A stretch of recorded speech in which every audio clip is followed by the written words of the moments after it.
మంత్రిగా ప్రమాణ స్వీకారం రోజునే తన తెలుగు ప్రావీణ్యం ఏ పార్టీతో బయట పెట్టుకున్నారని ఏపీ పంచాయతీ శాఖ మంత్రి నారా లోకేష్ పై తీవ్ర స్థాయిలో సెటైర్లు పడ్డ సంగతి తెలిసిందే. తాజాగా మరోసారి ఆయన నాలుక ఖర్చుకున్నారు. ఏమరపాటు తనలో లేక అయోమయానికి లోనయ్యారు తెలియదు కానీ జయంతిని కాస్త వర్ధంతిగా చేశారనే. బాబు సాహెబ్ అంబేద్కర్ 126వ జయంతి ఉత్సవాల సందర్భంగా మంత్రి నారా లోకేష్ విజయవాడలోని తుమ్మలపల్లి కళాక్షేత్రంలో మాట్లాడారు. ప్రసంగాన్ని మొదలుపెట్టిన ముందు అందరికీ అంబేద్కర్ వర్ధంతి శుభాకాంక్షలని అన్నారు.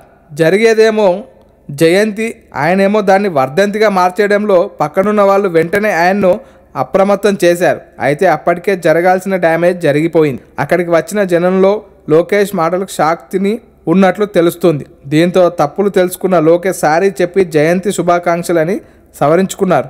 సరేలే, ఇదిలా ఉంటే లోకేష్ పొరపాట్లు తప్పు దొరలాడనుకో, వర్ధంతి శుభాకాంక్షలు అని ఎవరైనా చెప్తారా? అది మంత్రి స్థానంలో ఉన్న వ్యక్తి.